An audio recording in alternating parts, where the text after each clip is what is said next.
जय मसीह की। Hindi Bible study group के माध्यम से संचालित इस बाइबल अध्ययन कार्यक्रम में आप सभी का मैं स्वागत करता हूं। आज के अध्ययन में निवास स्थान या टैबरनेकल या मिलाप वाला तंबू के विषय में इसमें बतलाया गया है। तो मैं चाहूँगा कि इसको अच्छी तरह से आप ध्यान दीजिएगा, क्योंकि ये नया नियम से और मसीह से जो निवास स्थान है या टैबरनेकल है वो पूरा का पूरा नए नियम में वो लागू होता है। और उसके अंदर की जो सामग्रियां हैं और जिस प्रकार से याजक और महायाजक जो इस टैबरनेकल में जाकर जो कार्यविधि किया करते थे, वही कार्यविधि जो है वह यीशु मसीह हमारे जो महायाजक हैं नए नियम में, उन्होंने भी वैसा ही किया था। क्योंकि पुराना नियम जो है वह दृष्टांत स्वरूप है और नया नियम जो है वह मूल है।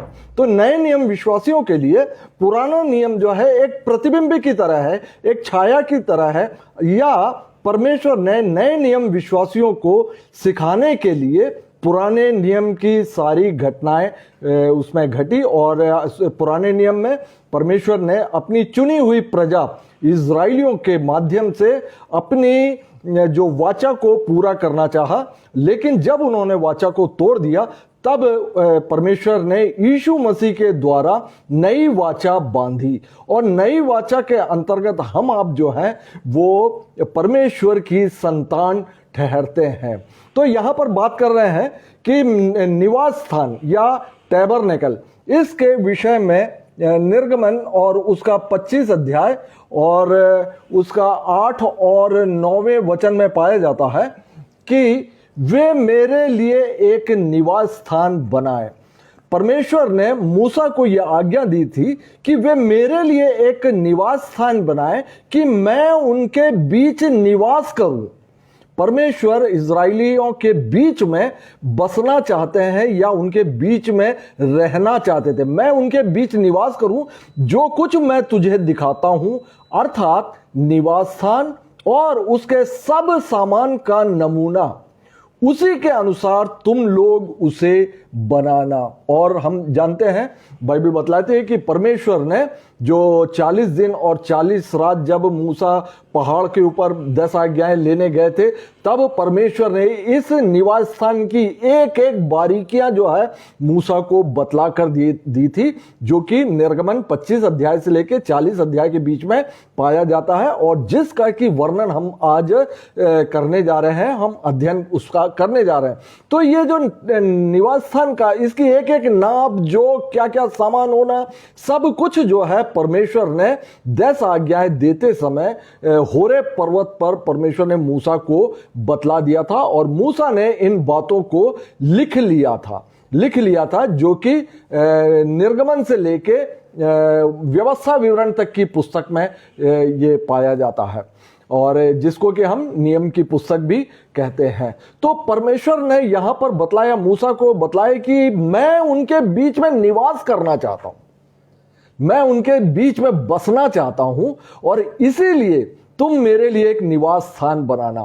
और हम आप जानते हैं, जो टैबरनेकल, जो उनकी छावनी हुआ करती थी, जहां पर इजरायली रहते थे, उस जो कोड़ वगैरह हो जाता था तो लोगों को उस छावनी के बाहर उनको कोड़ियों को कर देते थे, ताकि छावनी में परमेश्वर की उपस्थिति हुआ करती थी। और इजरायलियों के मध्य में तो कोड़ी या इस प्रकार के किसी भी प्रकार के अशुद्ध लोग या अशुद्ध वस्तु जो है उस पूरे इजरायलियों के बीच में नहीं पाना चाहिए, नहीं होना चाहिए। इसलिए परमेश्वर ने विभिन्न जो पवित्रता के जो नियम दिए गए हैं वो इसलिए दिए गए हैं क्योंकि जैसा कि हमने स्क्रीन में देखा अभी कि वे मेरे लिए एक पवित्र स्थान बनाए कि मैं उनके बीच निवास करूं।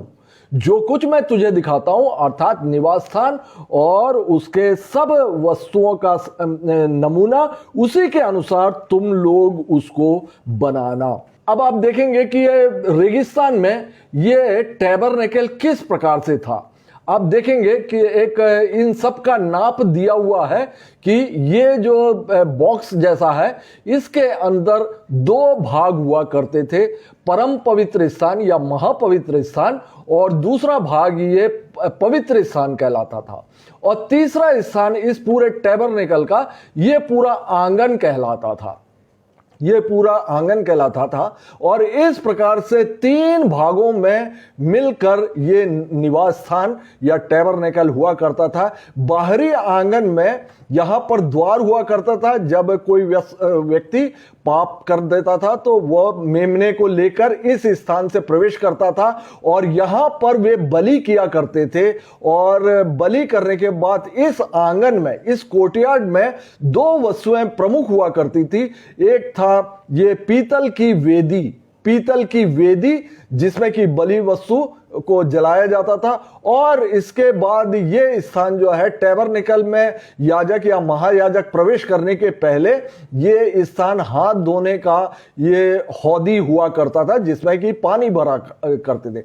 इसके बाद ही याजक जो है यह टैबरनेकल में प्रवेश करता था, या टैबरनेकल के मुख्य भाग में पवित्र स्थान में, होली प्लेस में ये प्रवेश करता था। और इसके अंदर प्रवेश करने के बाद में ये मोस्ट होली प्लेस या होली ऑफ होली या महापवित्र स्थान कहलाता था। उसमें महायाजक साल में एक बार प्रवेश करता था। तो ये आपने देखा कि रेगिस्तान में किस प्रकार से ये तीन भागों में मिलकर निवास स्थान हुआ करता था, और वाचा का संदूत आखिरी में हुआ करता था। आप देख सकते हैं कि ये बादल का खंबा है, बादल का खंबा है, जो कि दिन के समय बादल के खंबे के रूप में परमेश्वर की उपस्थिति इस महापवित्र होली ऑफ होलीज में रहता था, और रात के समय पे यहां पे आग के खंबे में परमेश्वर की उपस्थिति हुआ करती थी।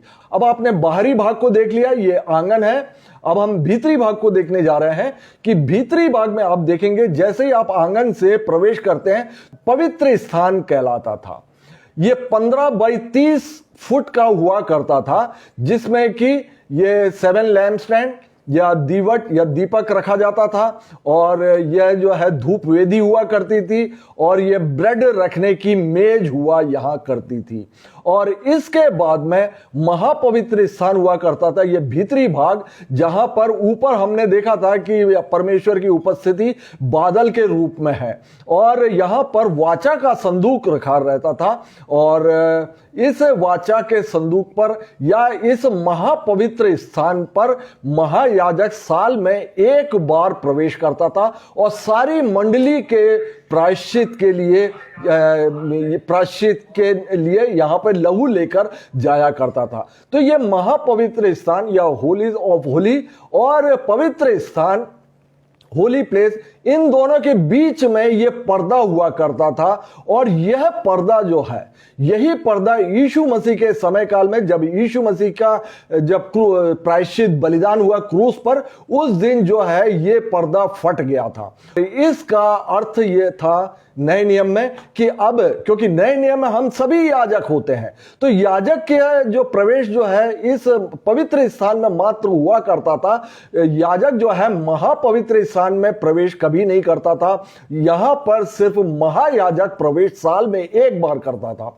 तो जब यीशु मसीह का बलिदान हुआ क्रूस पर, तब उनकी मृत्यु के समय जो सिनेगॉग जो था या यहूदी मंदिर जो था, जो सुलेमान का मंदिर था यरूशलेम में, उस मुख्य मंदिर था, उसका ये पर्दा जो है ये फट गया था, दो भागों में हो गया था। अर्थात अब जो है ये याजक भी महापवित्र स्थान में प्रवेश कर सकते हैं। अर्थात हम अब जो याजक हैं नए नियम में परमेश्वर के उपस्थिति में सीधे सीधे हम अब जा सकते हैं। पहले जो है महायाजक की सहायता से हमें जाना पड़ता था, इजराइलियों को जाना पड़ता था। अब जो है उसकी आवश्यकता नहीं है। तो आपने देखा कि जो निवास स्थान या टैबरनेकल जो है ये तीन भागों में मिलकर बना हुआ है। सबसे पहला भाग और सबसे पवित्र भाग जो था वह मोस्ट होली प्लेस या होली ऑफ होली, और दूसरा जो है होली प्लेस और पवित्र स्थान, और तीसरा जो है वह आंगन। ये तीन भाग जो है वह आप देखेंगे ये पिता पुत्र पवित्र आत्मा को ये दर्शाता है, पहली बात। दूसरा, ये मनुष्य के लिए भी है, क्योंकि मनुष्य जो है परमेश्वर ने उसको देह प्राण और आत्मा से बनाया हुआ है। तो देह जो है वह है बाहरी आंगन जहां पे बलिदान हुआ करते थे, और प्राण जो है वह मध्य का भाग जहां पे याजक लोग याजकी कार्य करते थे, और आत्मा के लिए जो सिंबल करता है वो है परम पवित्र स्थान या मोस्ट होली प्लेस। और वहां देखेंगे आप परमेश्वर ने क्योंकि अपनी आत्मा में से मनुष्य को आत्मा दिया, तो ये तीन भाग जो है मनुष्य का देह प्राण आत्मा को भी दर्शाता है। इसके बाद ये हमने देखा कि टैबरनेकल के भीतरी भाग को हमने देखा। अब हम ऊपरी भाग को हम देखने जा रहे हैं कि इसकी छत जो है किस प्रकार से हुआ करती थी। अब आप देख रहे हैं इस जो भाग है ये दो भाग है, और दो भाग जो है इसमें छत में जो है ये 4 लेयर से ये ढका हुआ रहता था।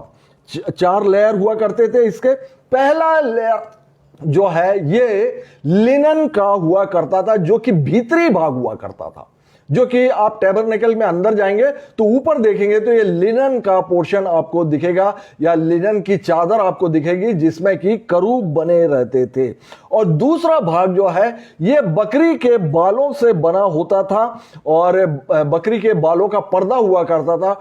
इसके ऊपर ये बकरी के बालों का पर्दा हुआ करता था। और तीसरा पर्दा हुआ था यह लाल रंग से रंगी भेड़ की खाल हुआ करती थी। यह बकरी के बाल से बना हुआ पर्दा होता था, अर्थात जैसा कंबल आप समझ सकते हैं। और तीसरा जो होता था ये भेड़ों के खाल हुआ करती थी, जो कि लाल रंग से रंगी हुई होती थी। और चौथा जो पर्दा हुआ करता था ये जो है सुइसों की खाल लिखा हुआ है। सुइसों की खाल ये एक प्रकार का पानी में रहने वाला प्राणी है, और जिसकी खाल जिसमें कि पानी वगैरह का कोई असर नहीं होता। तो सबसे ऊपरी यदि बरसात वगैरह भी हो जाए तो ये सबसे ऊपरी भाग जो है यह सुइसों की खाल से बना हुआ करता था। अब हम देखते हैं कि जो महापवित्र स्थान में या होली प्लेस में, मोस्ट होली प्लेस में, वहां पर क्या क्या चीजें वहां पर रहता था। आप देख सकते हैं निर्गमन की पुस्तक उसका 25 अध्याय 17 से लेके 22वें वचन तक। अब हम जो है अंदर के भागों का वर्णन जो है करने जा रहे हैं, और हम अब जो है अंदर के भागों को सीखने जा रहे हैं कि क्या क्या चीजें हुआ करती थी। लिखा हुआ है चोखे सोने का एक प्रायश्चित का ढकना बनवाना। यहां पर जो है एक वाचा का संदूक हुआ करता था, उसके विषय में यहां पे बतला गया। चोखे सोने का एक प्रायश्चित का ढकना बनवाना, उस संदूक का ढक्कन है ये, और सोना ढालकर 2 करूब बनवाकर प्रायश्चित के ढकने के दोनों सिरों पर लगाना। एक करूब तो एक सिरे पर और दूसरा करूब दूसरे सिरे पर लगवाना, और करूबों को प्रायश्चित के ढकने को उसके ही टुकड़े से बनाना। प्रायश्चित का ढकना ये जो है एक ढक्कन से ढका रहता था, जिसे कि प्रायश्चित का ढक्कन कहा जाता था। हम आप देखेंगे कि ये प्रायश्चित का ढक्कन नए नियम में आके किस प्रकार से होता है। उसके दोनों सिरों पर लगाना, और उन करूबों के पंख ऊपर से तो ऐसे फैले हुए बने कि प्रायश्चित का जो ढकना है उनसे ढपा रहे, और उनके मुख अर्थात करूबों के मुख अर्थात स्वर्गदूतों के मुख जो है वो आमने सामने और प्रायश्चित के ढकने की ओर रहे। और प्रायश्चित के ढकने को संदूक के ऊपर लगाना। जो वाचा का संदूक है उसके ऊपर ये करूब 2 करूब बने होते थे, और बीच में जो है वह प्रायश्चित का ढकना हुआ करता था। तो ढकने के ऊपर लगवाना, और जो साक्षी पत्र मैं तुझे दूंगा, अर्थात 2 जो टैबलेट जो दिए थे या पत्थर की पट्टिकाएं दिया था उसको साक्षी पत्र भी बोला जाता है, उसे संदूक के भीतर रखना, और मैं उसके ऊपर रहकर तुझसे मिला करूंगा। परमेश्वर की उपस्थिति जो है वह इसी करूब के बीच में और इसी जो वाचा का संदूक है इसके ऊपर हुआ करता था। मैं उसके ऊपर रहकर तुझसे मिला करूंगा और इजराइलियों के लिए जितनी आज्ञाएं मुझको तुझे देनी होगी, अर्थात मूसा को देनी होगी, उन सबों के विषय मैं प्रायश्चित के ढकने के ऊपर से और उन करूबों के बीच में से जो साक्षी पत्र के संदूक पर होंगे तुझसे वार्तालाप किया करूंगा। अब आप देखेंगे यह है आपका करीब से ये पूरा ये वाचा का संदूक है, ये पूरा, और ये जो ऊपरी भाग का वर्णन अभी किया गया कि ये जो ऊपरी भाग है यह इसके जो करूब हुआ करते थे अर्थात स्वर्गदूत जो थे ये दोनों आपस में आमने सामने देख रहे होते थे। ये प्रायश्चित का ढकना कहलाता था। ये शुद्ध सोने का होता था और एक ही पीस का होता था और इनके वजन और सारी बातों का वर्णन जो है डिटेल में दिया गया है। तो इसको जो है करूब अपने या स्वर्गदूत जो है वो अपने पंखों से इसको ढाके हुए थे और इसी स्थान पर परमेश्वर की उपस्थिति हुआ करती थी और यहीं पर परमेश्वर की जो तेज जो प्रकट होता था और यहीं से मूसा से बातें किया करते थे परमेश्वर, और ये जो है ये मोस्ट होली प्लेस में हुआ करता था।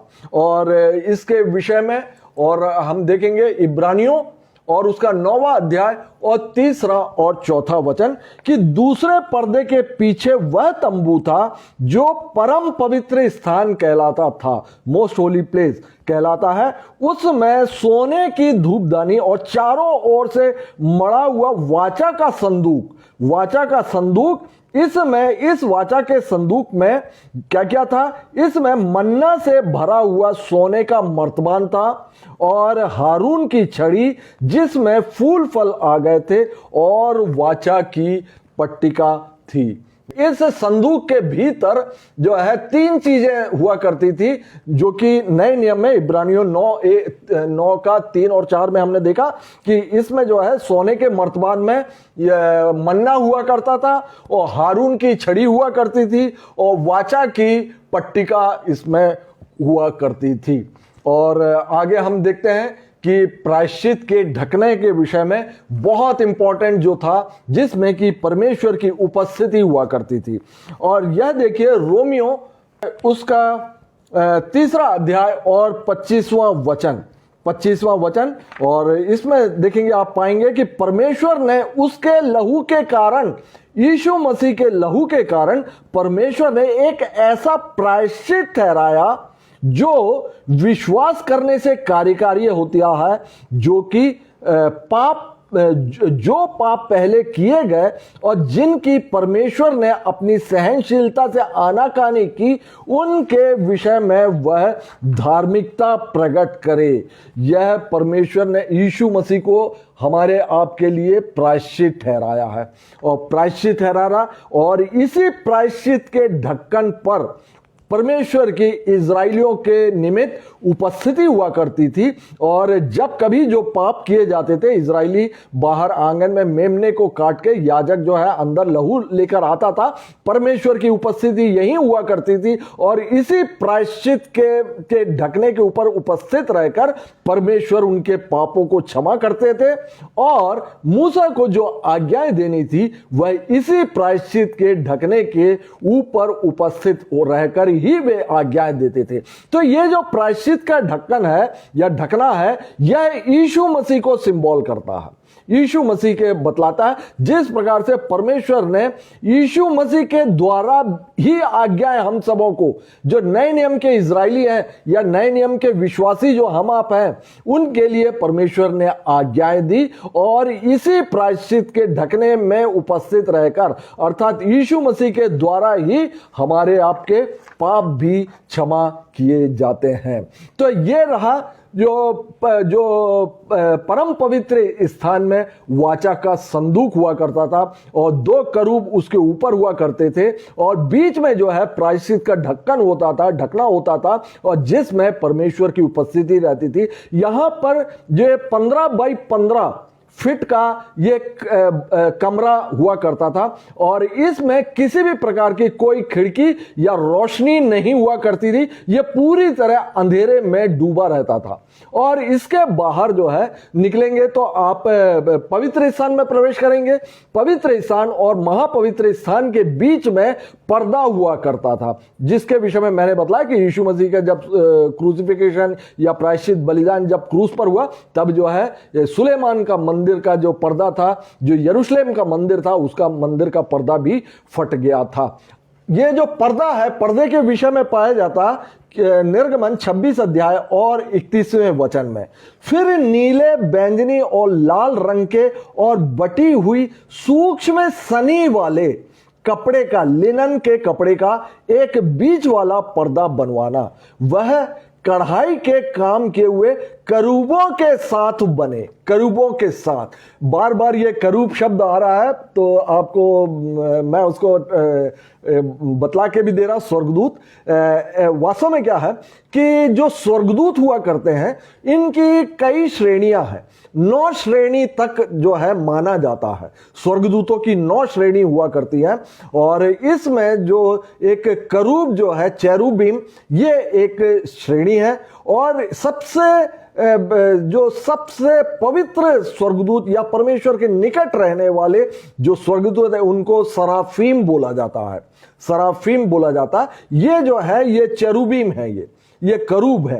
तो इस प्रकार के स्वर्गदूतों के अलग अलग श्रेणियां हैं और यहेजकेल में जिसके की कई आंखें हैं, कई पंख हैं, इस तरह के कई प्रकार के वर्णन किए गए। और प्रकाशित वाक्य में भी आप देखेंगे जो स्वर्गदूतों के जहां पे वर्णन, प्रकाशित वाक्य 4 अध्याय में जहां पे परमेश्वर का सिंहासन बतलाया गया, तो वहां पर भी जो है अलग अलग स्वर्गदूतों के विषय में बतलाया गया। तो यहां पे जो करूब शब्द लिखा हुआ है वो स्वर्गदूतों की एक प्रकार की श्रेणी है और उसके विषय में बतला गया कि फिर नीले, बैंगनी और लाल रंग के और बटी हुई सनी वाले कपड़े का एक बीच वाला पर्दा बनवाना। वह कढ़ाई के काम किए हुए करूबों के साथ बने। आप यहां पे स्क्रीन में देख सकते हैं, ये महायाजक है और उसके सामने जो है, ये महायाजक के सामने ये पर्दा है, नीले और बैंगनी जो है, ये स्कारलेट है। स्कारलेट, बैंगनी बोलने से वो अलग कलर हो जाता है। ये एक्चुअली ये लाल और बैंगनी के बीच का, ये इसको इंग्लिश में स्कारलेट कलर बोलते हैं।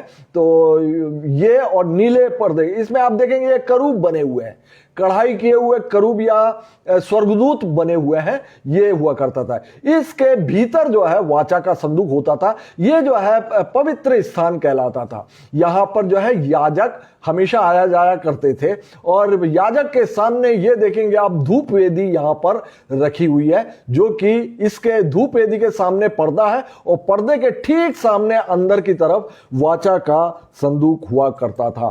तो इस धूप वेदी के विषय में हम देखते हैं निर्गमन और उसका 30वां अध्याय और उसके 6 से लेकर 8वें वचन में। तो उसको उस पर्दे के आगे रखना जो साक्षी पत्र के संदूक के सामने है, अर्थात प्रायश्चित वाले ढकने के आगे जो साक्षी पत्र के ऊपर है, वही मैं तुझसे मिला करूंगा। और उसी वेदी पर हारून सुगंधित धूप जलाया करे, सुगंधित धूप जलाया करे और प्रतिदिन भोर को जब वह दीपक को ठीक करे और तब वह धूप को जलाए, तब गोधूली के समय अर्थात शाम के समय जब हारून दीपकों को जलाए, तब धूप जलाया करे। यह धूप यहोवा के सामने तुम्हारी पीढ़ी पीढ़ी में नित्य जलाई जाए। अब आप देखेंगे यहां पर जो है ये याजक या महायाजक ये खड़े हुए हैं और इसके जो अंदरी भाग है यह परम पवित्र स्थान है और पवित्र स्थान और पर्दे के ठीक बाहर जो है यह सोने की धूपदानी हुआ करती थी और इसमें ये देखेंगे सींग बने रहते थे, चारों कोने में सींग बने रहते थे।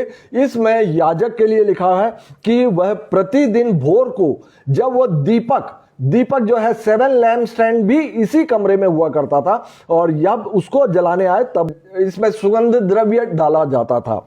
और इसको जो है लिखा हुआ कि पीढ़ी दर पीढ़ी जो है इसको जो है किया जाए करके। इसके बाद हम देखते हैं निर्गमन और उसका 25 अध्याय और उसका 31 से लेके 33वां वचन। यहां पे सोने के दीवट या 7 लैम्प स्टैंड हुआ करता था। ये 7 लैम्प स्टैंड यहां पर हुआ करता था, और इसके विषय में लिखा हुआ है निर्गमन 25 अध्याय और 31 से लेकर 33वें वचन। फिर चौखे सोने की एक दीवट बनवाना, सोना ढलवा कर वह दीवट पाए अर्थात उसका पैर डंडी सहित बनाया जाए। उसके पुष्प कोश, गांठ और फूल सब एक ही टुकड़े के बने, और उसकी अलंगों से 6 डालियां निकले। 3 डालियां तो दीवट की एक अलंग से और 3 डालियां दूसरे अलंग से, और एक डाली में बादाम के फूल के समय 3-3 पुष्पकोश, एक एक गांठ और एक एक फूल हो। दीवट से निकली हुई 6 डालियों का यही आकार या रूप हो। तो आप देखेंगे ये दोनों अलंगों में ये 3-3 जो ये निकले हुए हैं, और बीच में जो है इस प्रकार से ये 7 जो है ये जो है इनके गांठ हुआ करते थे, और बादाम के फूल के जैसे ये हुआ करते थे। इसमें जो है ये याजक और महायाजक ये सभी यहां पर इसमें जो है तेल डाला करते थे, और ये तेल भी जो है तेल बनाने की विधि भी यहां पर दिया हुआ है कि कूट कर निकाला हुआ तेल ये होना चाहिए। और आगे इसमें हम देखते हैं ये प्रकाशित वाक्य इस विषय में क्या बतलाया जा रहा है। इस लैम्प स्टैंड या 7 लैम्प स्टैंड के विषय में प्रकाशित वाक्य उसका पहला अध्याय और उसका 12 और 13वां वचन है। मैंने उसे जो मुझसे बोल रहा था, यूहन्ना बतला रहे हैं कि मैंने उसे जो मुझसे बोल रहा था देखने के लिए अपना मुंह फेरा, और पीछे घूमकर मैंने सोने की 7 दीवटें देखी। देखिए नए नियम में, पुराने नियम में टैबरनेकल में वो था, और नए नियम में देखिएगा कि मैंने सोने की 7 दीवटें देखी, और उन दीवटों के बीच में मनुष्य के पुत्र सरीखा एक पुरुष को देखा। तो ये जो 7 लैम्प स्टैंड है परमेश्वर की, अब इसको आप देखेंगे यशायाह नबी की पुस्तक में भी पाया जाता, और ये प्रकाशित वाक्य है कि परमेश्वर की 7 आत्माएं हैं। 7 बुद्धि, ज्ञान, समझ, पराक्रम की आत्माएं, इस प्रकार के 7 आत्माएं हैं जो कि इसी लैम्प स्टैंड को दर्शाता है। और प्रकाशित वाक्य में आप देखेंगे कि ये जो है ये परमेश्वर के सामने उपस्थित रहा करता था। ये अर्थात ये परमेश्वर के सामने, जिस प्रकार की टैबरनेकल में ये परमेश्वर जहां पे उपस्थित है मोस्ट होली प्लेस में, उसी के दूसरे कमरे में उसके ही सामने जो है यह 7 लैम्प स्टैंड हुआ करता था। तो प्रकाशित वाक्य में बतलाया जाता है कि ये जो है यीशु मसीह है, और यीशु मसीह के लिए यशायाह नबी की भविष्यवाणी है कि उसमें जो है परमेश्वर की 7 आत्माएं पाई जाती है यीशु मसीह में। तो ये एक प्रकार का सिंबॉलिक था, और मैंने आपको बताया कि पुराना नियम दृष्टांत स्वरूप है। और आप देखेंगे प्रकाशित वाक्य उसका पहला अध्याय और उसका 20वां वचन। उन 7 तारों का भेद जिन्हें तूने मेरे हाथ में देखा था, ये यीशु मसीह का वचन है जो कि प्रकाशित वाक्य में यूहन्ना से बतलाया जा रहा कि उन 7 तारों का भेद जिन्हें तूने मेरे हाथ में देखा था, उन 7 सोने की दीवटों का भेद, जो 7 तारे 7 कलीसिया के दूत हैं, और वे 7 दीवट 7 कलीसियाएं हैं, परमेश्वर की सिद्ध कलीसियाएं हैं। तो यहां पर हम देखते हैं कि हर एक बात जो है यह पुराना नियम जो है वो दृष्टांत स्वरूप होता है, और नया नियम जो है वह मूल हुआ करते हैं। जब ये मैं अधिकांश जो हम आप विश्वासी जो है मुख्यतः जो नए नियम की पुस्तक जो है वो पढ़ा करते हैं। बोले कि वो पुराने नियम की पुस्तक जो है वो जीर्ण शीर्ण, जो यीशु मसीह ने बोल दिया जो जीर्ण शीर्ण हो जाती है उसका जो है मिट जाना आवश्यक है, तो पुराना नियम नहीं। जब तक आप पुराना नियम अर्थात छाया को नहीं जानेंगे, आप मूल वस्तु को बिल्कुल नहीं समझ पाएंगे आप। इसीलिए बाइबल के पुराने नियम का उतना ही महत्व है जितना कि नए नियम का महत्व है।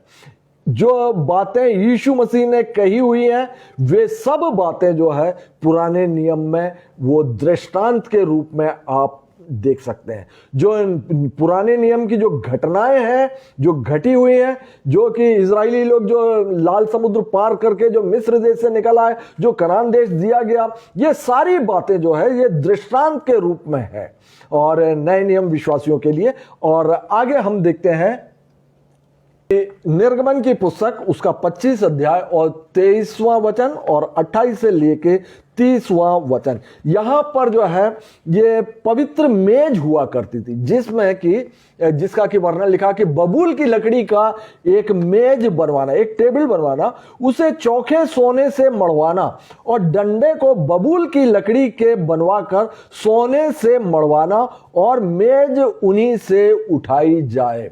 ये देखिए आप, मेज बना हुआ है और ये बबूल की लकड़ी का ऊपर से सोना मढ़ा हुआ है, अंदर बबूल की लकड़ी है। इसी प्रकार के जो डंडे हैं और ये जो कड़ियां हैं, कड़ियों में डंडे को पिरो कर इसको जो है याजक लोग इसको दो दो करके या 4 लोग इसको मिलकर उठाया करते थे। और ये जो है उसका पैर है और ये बाड़ा है।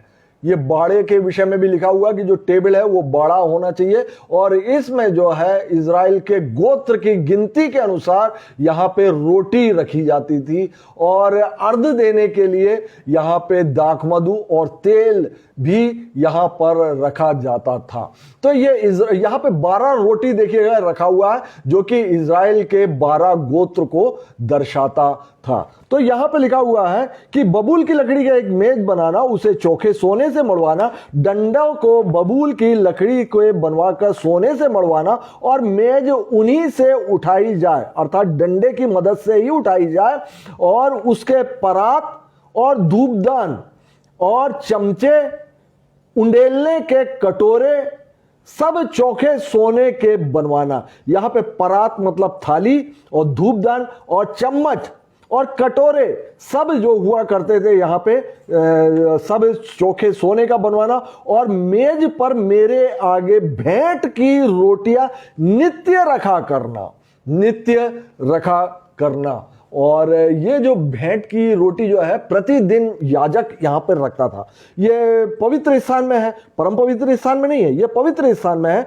तो यहां पर जो है प्रतिदिन याजक जो है वह पुरानी रोटी को वो खाते थे और नई रोटी इज़राइल के 12 गोत्र के प्रतिनिधि स्वरूप जो है 12 रोटियां वहां रखा करते थे।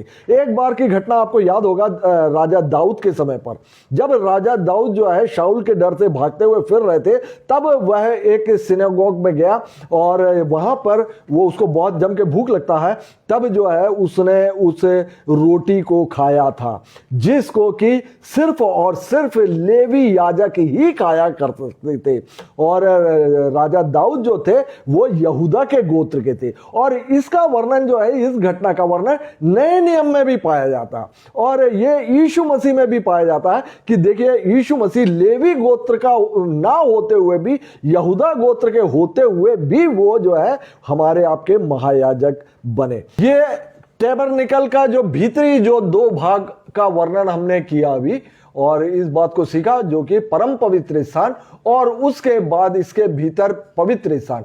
परम पवित्र स्थान में हमने देखा वाचा का संदूक और ऊपर करूब हुआ करते थे और बीच में जो है प्रायश्चित का ढकना हुआ करता था जिस पर कि परमेश्वर की उपस्थिति हुआ करती थी। और दूसरे भाग हमने देखा कि वह जो है उसमें जो धूपदानी, सोने की धूपदानी हुआ करती थी और 7 दीपक वाला जो लैम्प स्टैंड हुआ करता था और 12 रोटियों के रखने का मेज हुआ करता था। इसके बाद हम देखते हैं कि बाहर निकलने पर यह आंगन आता है और आंगन का वर्णन हम करेंगे। इसमें मैंने बताया कि 2 मुख्य भाग हुआ करते थे, मुख्य चीजें रहती थी यहां पर।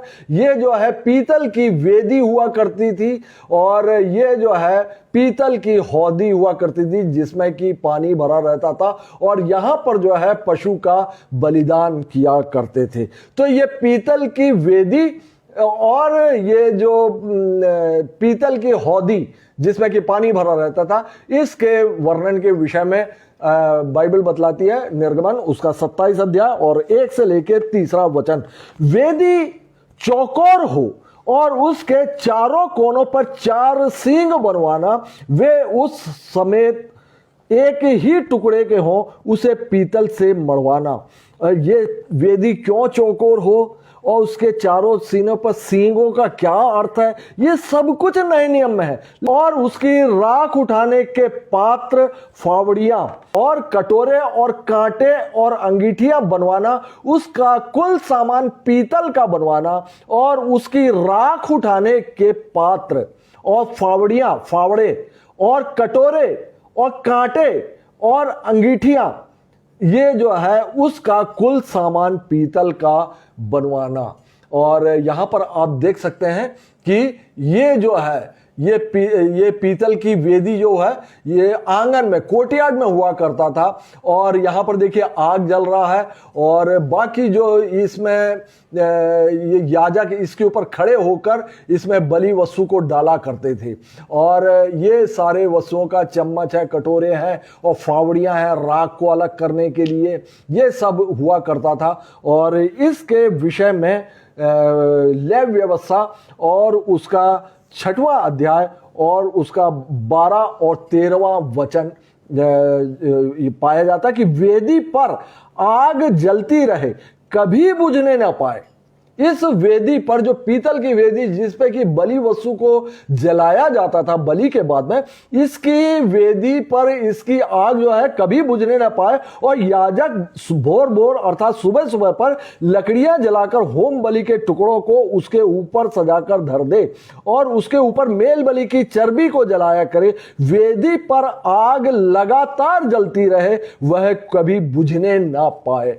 और हम आप जानते हैं कि नए नियम के अनुसार, अब नए नियम में कोई मंदिर नहीं है, कोई टैबरनेकल नहीं है।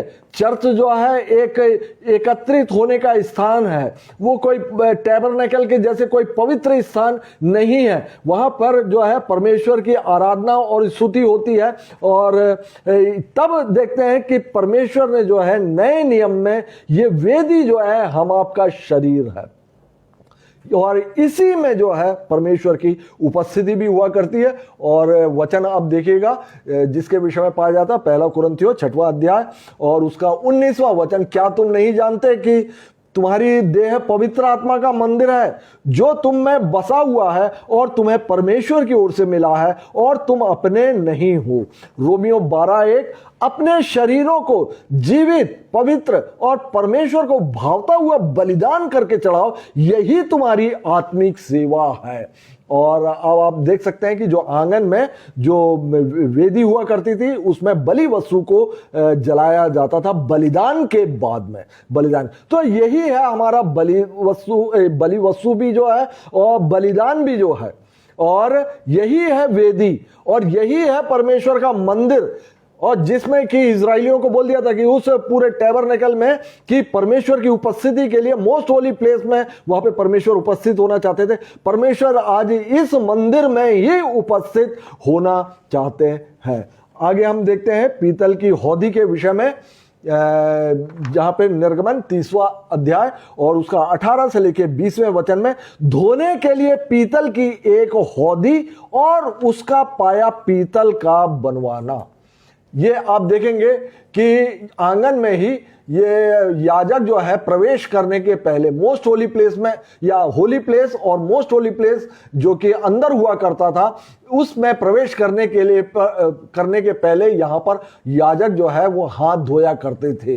कारण क्या है कि ये बलि वस्तु जो है ये आंगन में बलिदान किए जाते थे और बलिदान करने के बाद में बलि वस्तु को उस वेदी पर, पीतल की वेदी में जलाते थे और लहू को कटोरों में लेकर ये पवित्र स्थान में ये जाया करते थे। और पवित्र स्थान और ये पीतल की वेदी के बीच में ये हौदी या टंकी रखी रहती थी, जहां पर हाथ और पैर वगैरह यहां पे धोकर उस लहू को लेकर वो पवित्र स्थान में याजक प्रवेश किया करते थे। तो यहां पे लिखा हुआ है कि धोने के लिए पीतल की एक हौदी और उसका पाया पीतल का बनाना और उसके मिलाप वाले तंबू और वेदी के बीच में रख कर उसमें जल भर देना और उसमें हारून और उसके पुत्र अर्थात महायाजक और अपने अपने हाथ पांव धोया करें और जब जब वे मिलाप वाले तंबू में प्रवेश करें तब तब वे हाथ पांव जल से धोएं, नहीं तो मर जाएंगे। और जब जब वे वेदी के पास सेवा टहल करने अर्थात यहोवा के लिए हव्य जलाने के लिए आए तब तब वे हाथ पांव धोए, ऐसा ना हो कि वे मर जाएं। तो ये एक एक स्थान का जो है विशेष विशेष बहुत बहुत विशेष महत्व है और ये सारी बातें जो है मसीह पर ये पूरा होता है, नए नियम पे पूरा होता है। यहाँ पर हम वर्णन उतना नहीं कर पा रहे हैं, लेकिन यदि कोई इंटरेस्टेड व्यक्ति है जो कि जानना समझना चाहता है, आप पर्सनल फोन करके आप इस बात को पूछ सकते हैं। और इसके बाद हम देखेंगे कि जो छत का वर्णन मैं पहले भी कर चुका हूं कि जो पहला भाग होता था छत में, जो कि ये निर्गमन 30 अध्याय में पाया जाता है, इसलिए मैं इसको एक बार और रिपीट कर रहा हूं कि पहला जो है वो लिनन का पर्दा होता था, दूसरा उसके ऊपर जो है बकरी के बालों से बना हुआ पर्दा होता था, तीसरी लेयर जो है वो लाल रंग से रंगी हुई भेड़ों की खाल हुआ करती थी, चमड़ी हुआ करती थी, और चौथा भाग जो है वह है सुइसों की खाल जो कि सबसे ऊपरी भाग हुआ करता था। तो टैबरनेकल के छत का वर्णन, यहाँ पे जो विभिन्न लेयर्स हैं, इसका वर्णन 26वें अध्याय में पाया जाता है। अब हम देखते हैं 28वें अध्याय में, निर्गमन 28वां अध्याय, और उसमें देखेंगे आप कि महायाजक और याजकों के वस्त्र का वर्णन वहां पर किया गया है। और वहां पे कुछ शब्द आपको मिलेंगे जो कि आपके स्क्रीन में है, आप इन शब्दों को समझिएगा कि एपोद, याजकों के वस्त्र में एपोद हुआ करता था, न्याय की चपरास हुआ करती थी, उरीम तुमीम हुआ करता था, बागा हुआ करता था, सोने का टीका हुआ करता था और अंगरखा होता था, और कमरबंद, टोपियां और जांघिया हुआ करता था। तो यहां पर मैं आपको ये वर्णन करके एक एक के बारे में मैं बतलाता हूं कि एपोद जो है ये महायाजक है, और ये जो महायाजक का जो बाहरी वस्त्र है जो काफी खूबसूरत हुआ करता था, अलग अलग इसमें कार्य किए हुए रहते थे और सोने का भी इसमें कार्य किया जाता है, इसी को जो है ये एपोद बोला जाता था, एपोद बोला जाता था। और दूसरा भाग है न्याय की चपरास। न्याय की चपरास जो है ये महायाजक के सीने पर एक थैली हुआ करती थी, जी इसी को न्याय की चपरास बोला करता था। ये यहाँ पे पट्टी हुआ करती थी और इस पर जो है सोने की जो चेन के द्वारा ये पीछे की ओर ये थैली जो है ये लटकाई जाती थी। इस थैली के ऊपर ये 12 मणियों से 12 विभिन्न प्रकार की मणि हुआ करती थी, और इसमें जो है इज़राइल के 12 गोत्रों के नाम खुदे हुए होते थे, जो कि इसका अर्थ होता था कि इज़राइल के 12 गोत्रों को जो महायाजक है वो अपने सीने में लिए हुए ये रहता था। तो आपने देखा कि ये जो है एपोद है, और जो सीने में जो हुआ करता था एक थैली नुमा होता था, इसको जो है न्याय की चपरास बोला जाता था। और इसी के अंदर 2 डाइज हुआ करती थी, जो लूडो वगैरह खेलते हैं उसमें चौकोर होती है, लेकिन इसको जो पुराने जमाने में वो पासा बोलते थे, वो लंबे हुआ करते थे, वैसे 2 पत्थर हुआ करते थे जो कि इसी थैली में न्याय की चपरास में हुआ करते थे।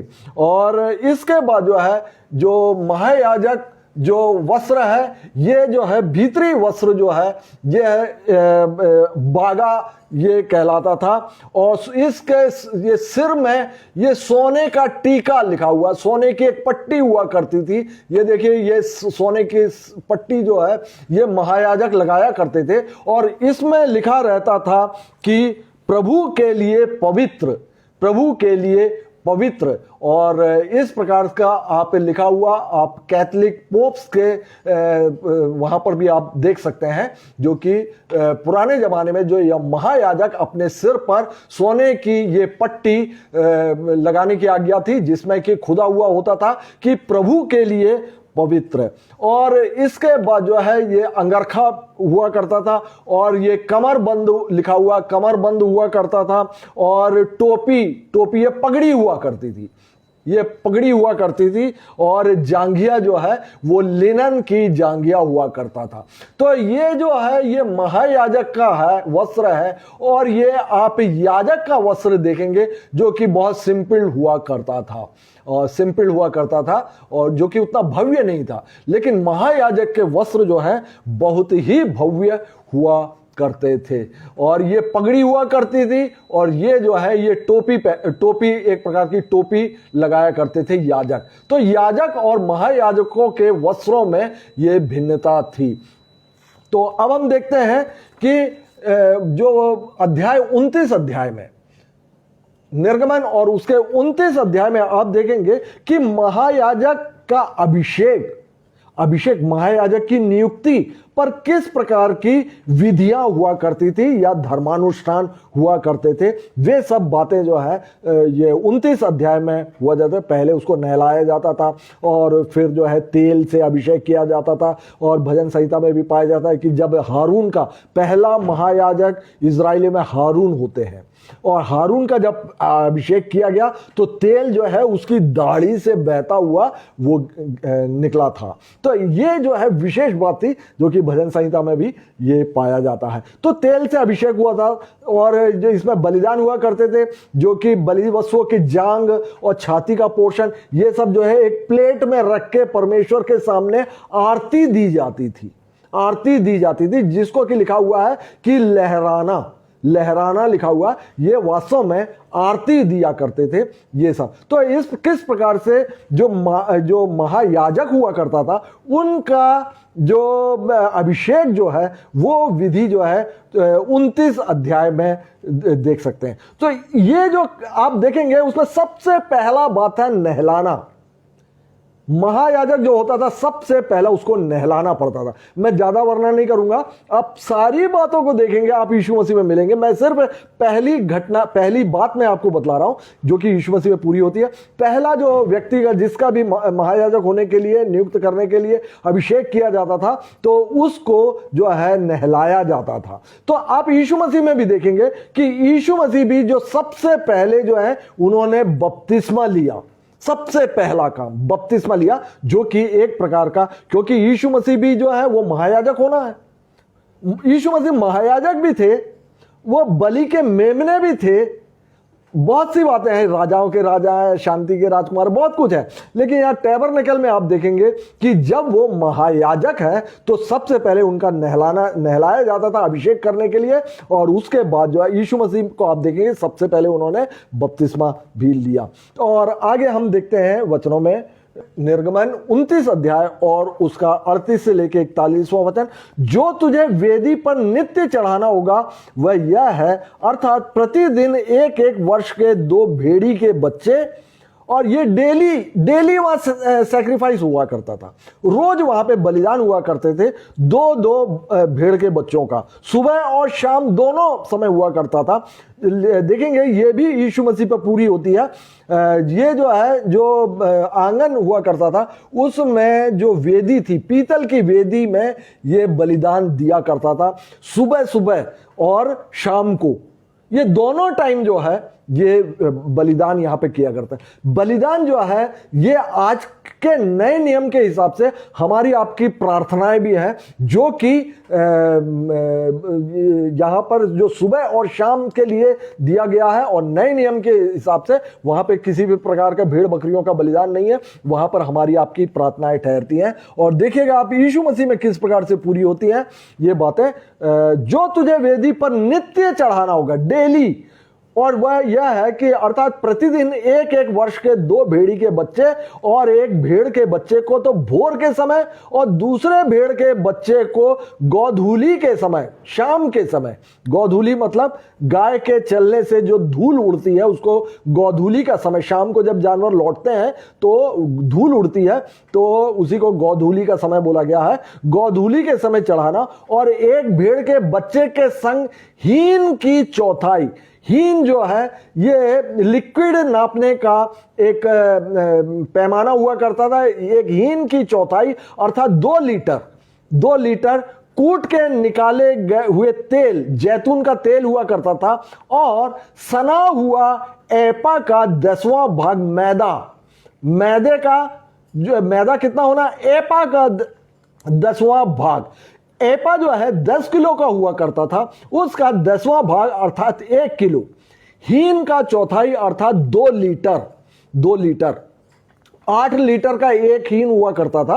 और अर्ध के लिए ही चौथाई दाख मधु देना और दूसरे भेड़ के बच्चे को गोधूली के समय चढ़ाना और उसके साथ भोर की रीति के अनुसार अन्न बलि और अर्ध दोनों चढ़ाना, और जिससे सुखदायक सुगंध और यहोवा के लिए हवन ठहरे। और देखेंगे गोधूली के समय ही, शाम के समय ही यही प्रतिदिन की जो बलिदान था, यही जो है यीशु मसीह में पूरा होता है। यीशु मसीह का जो क्रूसिफिकेशन का समय था वो जो दूसरा बलिदान, एक तो सुबह सुबह बलिदान हो जाया करता था, दूसरा जो है गोधूली के समय शाम को बलिदान हुआ करता था। और इसी शाम के बलिदान के समय जो हमारा आपका जो परमेश्वर का दिया हुआ मेमना यही इसी समय पर बलिदान हुआ था। और इसी बलिदान के समय पर ये जो मंदिर हुआ करता था, ये सुलेमान का मंदिर जो यरूशलेम का मंदिर था, उसका जो है बीच का पर्दा फट भी गया था। और इसके विषय में आप देखेंगे ये पाया जाता है मत्ती रचित सुसमाचार और उसका 27 अध्याय 45 और 46। दोपहर से लेकर तीसरे पहर तक, ये यीशु मसीह का प्रायश्चित बलिदान के समय का या क्रूसिफिकेशन के समय के बात यहां पे की जा रही है। दोपहर से लेकर तीसरे पहर तक उस सारे देश में अंधेरा छाया रहा। तीसरे पहर के निकट यीशु ने बड़े शब्द से पुकार कर कहा, एली एली लमा शबक्तनी, अर्थात हे मेरे परमेश्वर तूने मुझे क्यों छोड़ दिया। यहां पर मैं विशेष यह बतलाना चाह रहा हूं, दोपहर से लेकर तीसरे पहर तक मतलब शाम तक, तो यही समय था जो कि मसीह का बलिदान का समय भी था। और इफिसियों 5वां अध्याय और उसका 2 वचन, मसीह ने हमसे प्रेम किया और हमारे लिए अपने आप को सुखदायक सुगंध के लिए परमेश्वर के आगे भेंट और बलि के रूप में चढ़ा दिया। सुखदायक सुगंध के लिए ये जो आंगन में जो पीतल की वेदी हुआ करती थी, जिसमें कि कभी भी आग बुझने ना पाए लिखा था, यहीं पर जो है चर्बी चढ़ाया किया जाता था। और चर्बी वो परमेश्वर को सुखदायक सुगंध के रूप में वह उनको लगता था। और उसके बाद में सुखदायक सुगंध उनको यह प्राप्त होता था चर्बी के द्वारा बलिदान का, और लहू को जो है अंदर ले जाकर वेदी के सींगों में लगाया जाता था। तब जो है बलि की प्रक्रिया पूर्ण हुआ करती थी और परमेश्वर इन बातों से प्रसन्न होकर, जो कि विधि पूर्ण की गई हैं, प्रसन्न होकर हमारे आपके पापों को, उस समय के इजरायलियों के पापों को वे क्षमा किया करते थे। तो नए नियम में आप देखेंगे इफिसियों उसका 5वां अध्याय 2, मसीह ने हमसे प्रेम किया और हमारे लिए अपने आप को सुखदायक सुगंध के लिए, अर्थात बलि वस्तु था ना, वो मेमना था ना, उसने सुखदायक सुगंध के लिए परमेश्वर के आगे भेंट और बलि के रूप में चढ़ा दिया। और वह जो है सुखदायक सुगंध हमारे आपके लिए, नए नियम विश्वासियों के लिए जो है वह सुखदायक सुगंध ठहरा। अब एक ही बलि, हर एक जो है अब बार बार बलिदान चढ़ाने की आवश्यकता नहीं है, एक ही बलिदान चढ़ाकर वह स्वर्ग में पिता के दाहिनी ओर जाकर बैठ गए। और 31वां अध्याय जो है निर्गमन उसका 31 अध्याय 31, इसमें जो है निवास स्थान बनाने में जो कारीगर नियुक्त किए गए थे उनके विषय में वर्णन किया गया। मैं सिर्फ विशेष बात जो है एक पद मात्र लूंगा यहां पर, और जो कि पाया जाता है निर्गमन और उसका 31 अध्याय 1 से लेकर 6वां वचन। फिर यहोवा ने मूसा से कहा, सुन, मैं ऊरी के पुत्र बसलेल को, जो हूर का पोता और यहूदा का गोत्र का है, यहूदा गोत्र के बसलेल को परमेश्वर ने चुना था, नाम लेकर बुलाता हूं, और मैं उसको परमेश्वर की आत्मा से, जो बुद्धि, प्रवीणता, ज्ञान और सब प्रकार के कार्यों की समझ देने वाली आत्मा है, बसलेल को मैं परिपूर्ण करता हूं। उससे परमेश्वर ने बुद्धि, प्रवीणता, ज्ञान और सब प्रकार के कार्य करने के की समझ देने के लिए परमेश्वर ने अपनी आत्मा से बसलेल को, जो कि यहूदा गोत्र का था, उसको परमेश्वर ने निवास स्थान या टैबरनेकल के सामानों को बनाने के लिए इसको नियुक्त किया था। और आगे लिखा हुआ, जिससे वह कारीगरी के कार्य बुद्धि से निकाल कर सब भांति की बनावट, अर्थात सोने, चांदी, पीतल, जड़ने के लिए मणि काटने में, लकड़ी में खोदने के काम, और सुन, मैं दान के गोत्र वाले अहीसामाक के पुत्र ओहोलियाब को उसके संग कर देता हूं, वरन जितने बुद्धिमान हैं उन सबों के हृदय में मैं बुद्धि देता हूं। जितने लोग और कारीगर होंगे सबको जो है परमेश्वर ने वहां पे आत्म बुद्धि दी, और जिससे जितनी वस्तुओं की आज्ञा मैंने तुझे दी है उन सबों को वे बनाए। तो यहूदा के कुल के जो है बसलेल, और दूसरे उनकी सहायता के लिए ओहलियाब, ये दो लोग जो थे वो उसको परमेश्वर ने अपनी बुद्धि, प्रवीणता, ज्ञान और सब प्रकार के कार्यों की समझ, ये सब जो है परमेश्वर ने उनको प्रदान किया था। अब देखिएगा, मणि काटना, जो हीरे मोती का काम करने वाला, आज आप देखेंगे वो जो है वो सोने चांदी का काम नहीं कर सकते। जो मणि काटने वाला है वो मणि ही काटेंगे, और जो सोने चांदी का काम करते हैं वो सोने चांदी का काम करेंगे, वो लकड़ी का काम नहीं जानते। वो कारपेंटर जो है वो सोने चांदी का काम नहीं जानता। लेकिन ओहलियाब और बसलेल को आप देखिए, ये सारे काम, टैबरनेकल में पर्दे के भी काम थे, कपड़े के भी काम थे, वो सोने, चांदी, मणियों का अभी आपने देखा कि महायाजक के सीने में जो न्याय की चपरास हुआ करती थी, और उसमें 12 मणि जो है उसमें रखे जाते थे और ऊपर जो है लगाए जाते थे, और इजराइल के गोत्र के 12 उनके स्मरण के लिए, और उन पर जो है इजराइल के गोत्रों के नाम इनग्रेव हुआ करते थे, खोदे जाते थे।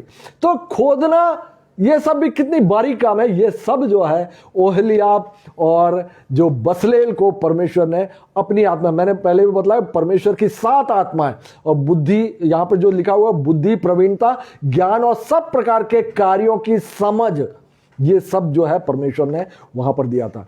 अब हम जो है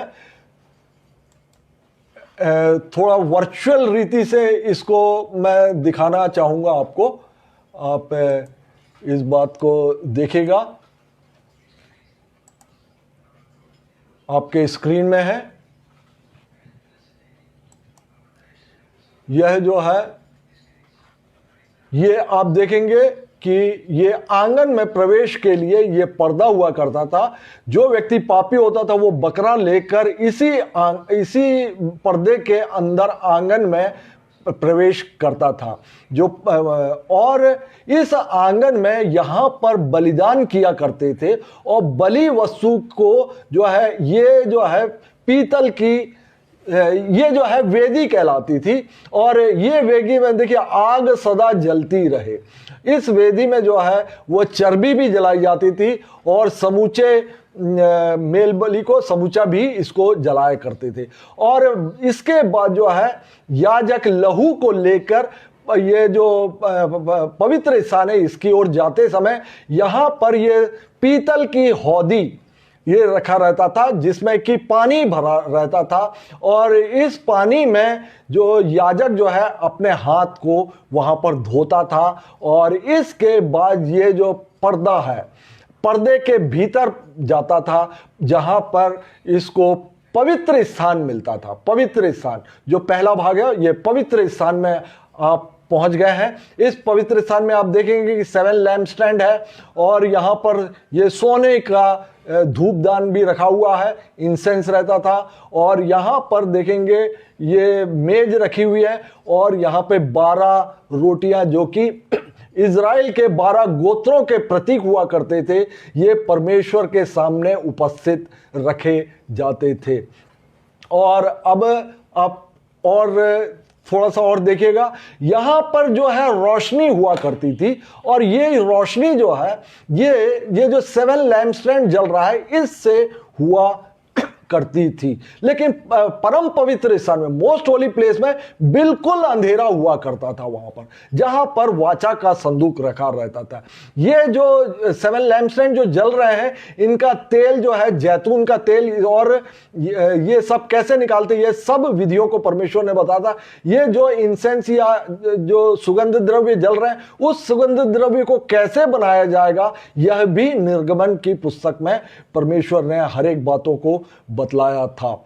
और ये सोने की धूप वेदी है और इसमें देखेंगे ये सींग बोला गया, ये सींग है, ये चारों कोने में सींग जो बाहर से जो लहू लेके आते थे कटोरे में, इन्हीं सींगों पर लगाया जाता था। अब हम चल रहे हैं मोस्ट होली प्लेस में। ये मोस्ट होली प्लेस में आ गए। आप देख रहे हैं कि यहां पूरी तरह अंधेरा है, लेकिन परमेश्वर की उपस्थिति जो है वो वाचा के संदूक में जो 2 करूब हुआ करते थे, उनके मध्य में जो उपस्थित होते थे। और इसी ग्लोरी की वजह से जो है ये कमरा पूरा ये प्रकाशवान हुआ करता था। तो इस प्रकार से समय भी पूरा हो गया है और अब मैं चाहूंगा कि आज का अध्ययन जो है वह समाप्त किया जाए।